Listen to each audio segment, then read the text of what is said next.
এ রাত কি কেটে যাবে ঘুমেও রোজে।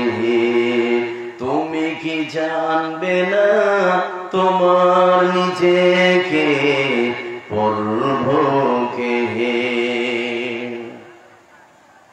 সিজদায় নত হও ওয়াস্র ছাড়ো আল্লাহর শরণে হৃদয় গাড়ো। সিজদায় নত হও ওয়াস্র ছাড়ো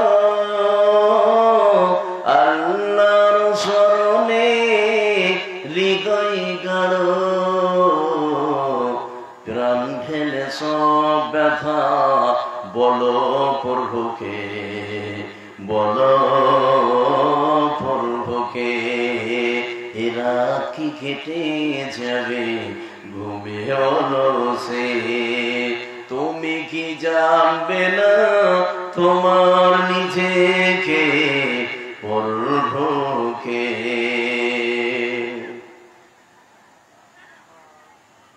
উপস্থিত আজকের সভার মাননীয় ও সম্মানীয় সম্পন্ন আলেমে দ্বীন, আজকের সভাপতি সাহেব, সামনের বসে থাকা ভাই ও আব্বাজানেরা, পর্দার আড়ালের মা ও বোনেরা, আমাদের আজকে প্রথম যেটি কাজ সেটি হচ্ছে মহান আল্লাহ পাকের প্রশংসা করা। প্রশংসার পূর্বে দুটি কথা বলবো আপনাদের উদ্দেশ্যে, তারপরে সুন্দর করে আদবের সহিত সম্মানের সহিত মহান আল্লাহ পাকের আমরা প্রশংসা করব। সেই দুটি কথা কি? এখানে যতগুলো লোক আপনারা বসে আছেন, আমার বয়সে যারা বড় আছেন তাদেরকে বাপ বলছি, বাপ।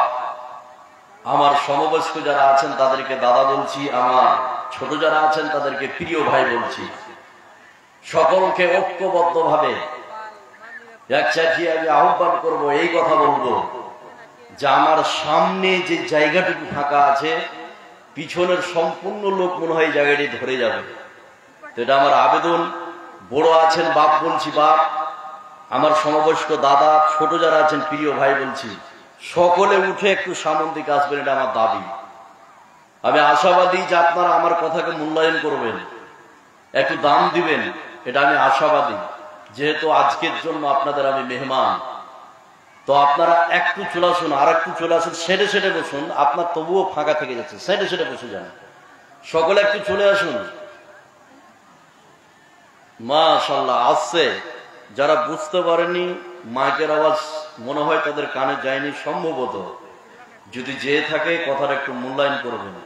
সামনের দিকে আসুন, সামনের দিকে। মাশাআল্লাহ চলে আসুন।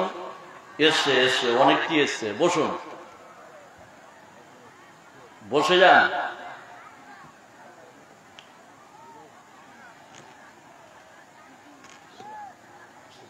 বসুন বসুন, তাড়াতাড়ি বসুন। নাম্বার 2 যে কথাটা আমি বলছি, যে প্যান্ডেলের শেষ মাথায় যারা দাঁড়িয়ে আছে তাদের 30 সেকেন্ড সময়। ওদেরকে বসতে হবে না, এখান থেকে যেতে হবে না, দাঁড়িয়ে থাকা যাবে না। 30 সেকেন্ডের মধ্যে ডিসিশন আপনার, ফয়সালা আপনার। আপনি কি করবেন? বসবেন না সেখান থেকে কেটে পড়বেন? দুটোর মধ্যে একটা করুন। বসুন।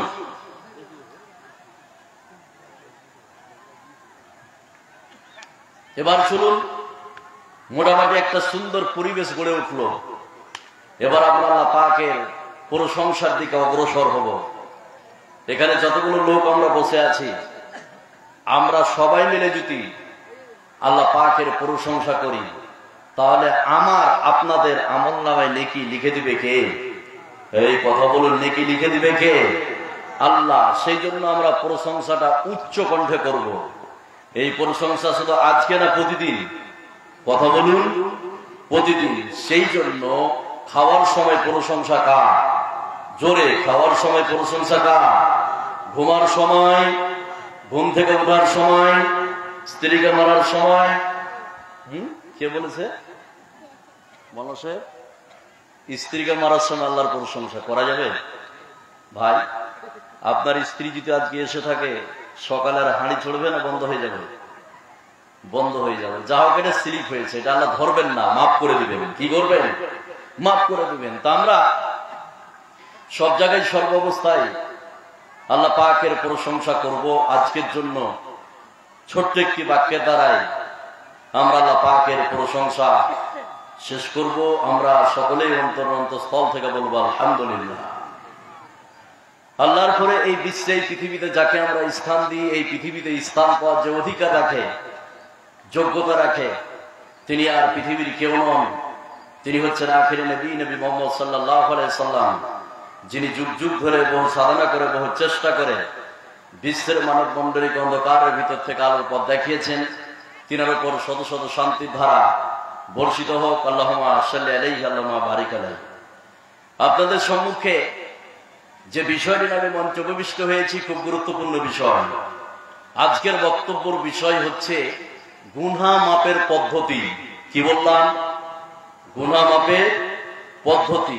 এখানে যতগুলো নারী পুরুষ আমরা বসে আছি, আজকের জন্য যে বিষয়টা আমি বলবো, কিভাবে আপনি গুনাহকে শেষ করবেন, ধ্বংস করবেন, এর পদ্ধতিগুলো বলবো। সেগুলো যদি ফলো করে আপনি চলতে পারেন, তাহলে আপনার জীবনের গুনার ব্যালেন্সকে জিরো করে দিবে কে? কথা বলুন, ধ্বংস করে দিবে কে? আল্লাহ। তো এই বিষয়টা আয়াতগুলো বলার পূর্বে, পদ্ধতিগুলো বলার পূর্বে আমি উপস্থাপনামূলক কিছু কথা বলবো। এখানে যতগুলো নারী পুরুষ বসে আছে, খুব একটু ভালো করে খেয়াল করুন। ভাই, এই হাসিব ভাই, কথা বললেন না ভাই, কথা বললেন না। তো গুনাহ মাপের পদ্ধতিগুলো বলার পূর্বে উপস্থাপনামূলক 2-4-5 মিনিট কথা বলবো। এখানে যতগুলো লোক আপনারা বসে আছেন, আমার যদি উপস্থাপনাটা বুঝতে পারেন, তাহলে গুনাহ মাপের পদ্ধতিটা বুঝা সহজ করে দিবেন কে? কথা বলেন, সহজ করে দিবেন কে? আল্লাহ। আমার উপস্থাপনা কি? উপস্থাপনাটা 2-3টি কথা বলবো।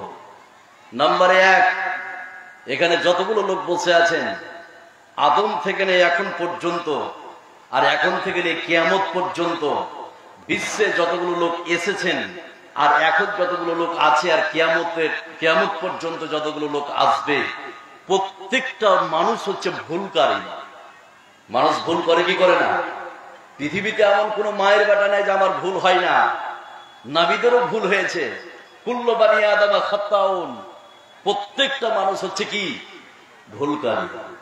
এবার এখানে 2টা ভাগ হয়ে যাবে। সেটা কি? নবীরা ভুল করেছে, কিন্তু নবীদের কোনো গুনাহ নাই। নবীদের কি নাই? গুনাহ নাই। কিন্তু নবী ছাড়া বিশ্বে যতগুলো নারী পুরুষ আছে, প্রত্যেকটা মানুষের ছোট বড় পাপ বা গুনাহ আছে না নাই? আছে। এটি এক নম্বর কথা। নাম্বার 2, গুনাহ করা এটা কোনো দোষণীয় ব্যাপার নয়। মানুষ মানেও ভুল করবে, পাপ করবে। কথা বুঝছেন না? এই জন্য বিশ্বনবী বলছেন, সেই সত্তার কসম যার হাতে আমার প্রাণ, হে পৃথিবীর নারী পুরুষ, হে পৃথিবীর মানুষ, তোমরা যদি ভুল না করতে, তোমরা যদি গুনাহ না করতে, তাহলে আল্লাহ তোমাদেরকে সরিয়ে দিতেন এবং অন্য একটা জাতি নিয়ে আসতেন, তারা এই পৃথিবীতে গুনাহ করত আর আল্লাহর কাছে তওবা করত। তাহলে এখান থেকে বুঝলাম মানুষ গুনাহ করবে, এটা স্বাভাবিক। কথা বুঝছেন না? মানুষের এটা নেচার, মানুষের এটা বৈশিষ্ট্য যে মানুষ পাপ করবে, গুনাহ করবে। নাম্বার 3, খুব ভালো করে শুনুন।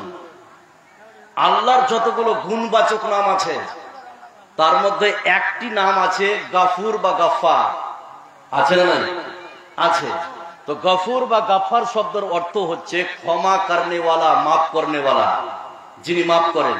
তো আপনি যদি গুনাহ না করেন, তো আল্লাহ কাকে মাফ করবেন? এই কথা বলুন, বুঝছেন? কথাগুলো বুঝছেন? তো আল্লাহর নাম গফুর বা গাফফার। তো আপনি যদি গুনাহ না করেন, আপনি যদি ভুল না করেন, তাহলে আল্লাহ ক্ষমা করবেন কাকে? তাহলে মানুষ গুনাহ করবে, এটা স্বাভাবিক। গুনাহ করা বিশাল কিছু নয়। এই জন্য একজন বিখ্যাত দার্শনিক বলেছে যে পৃথিবীর নারী পুরুষ গুনাহ করার কারণে জাহান্নামে যায় না। জাহান্নামে যায় কেন? আল্লাহর কাছে তওবা না করার কারণে। মানুষের তো এটা নেচার, মানুষের এটা বৈশিষ্ট্য যে মানুষ কি করবে বলুন তো? গুনাহ করবে, পাপ করবে, কিন্তু ওই জাহান্নামে যায় কেন? আল্লাহর কাছে তওবা না করার কারণে সে নারী পুরুষ চলে যায় কোথায়? জাহান্নামে। তিনি ক্ষমা করার জন্য বসে আছেন। উনি একটা দলিল দিয়েছে, আয়াতটা বললে বুঝতে পারবেন। খুব খেয়াল করুন, আমার উপস্থাপনা চলছে এখন। আমার যেই কিভাবে আপনি গুনাহকে ধ্বংস করবেন এই পয়েন্টগুলো বলার পূর্বে আমি এই উপস্থাপনাটা দিচ্ছি আপনাদের। তো একটা আয়াত বললে আপনি ক্লিয়ার ভাবে বুঝতে পারবেন যে আল্লাহ ক্ষমা করার জন্য বসে আছেন। তো আপনি যে গুনাহ করছেন এটা দোষণীয় কিছু নাই। এবার আয়াতটা বলছি, একটু খেয়াল করুন, তাহলে আপনি বুঝতে পারবেন। আল্লাহ রাব্বুল আলামিন বলেন, وَمَنْ يَعْمَلْ سُوءًا أَوْ يَظْلِمْ نَفْسَهُ ثُمَّ يَسْتَغْفِرِ اللَّهَ يَجِدِ اللَّهَ غَفُورًا رَحِيمًا। আল্লাহ রাব্বুল আলামিন বলেন, শুনে নাও, এই পিছাই পৃথিবীতে তুমি পাপ করেছো, এই পিছাই পৃথিবীতে তুমি অন্যায় করেছো, এই পিছাই পৃথিবীতে তুমি তোমার প্রতি জুলুম করেছো, তুমি আমার কাছে ক্ষমা চাও। আমি হচ্ছি গফুরুর রহিমা, আমি ক্ষমা করার জন্য বসে আছি। তুমি পাপ করেছো, আমার কাছে এসে ক্ষমা চাও।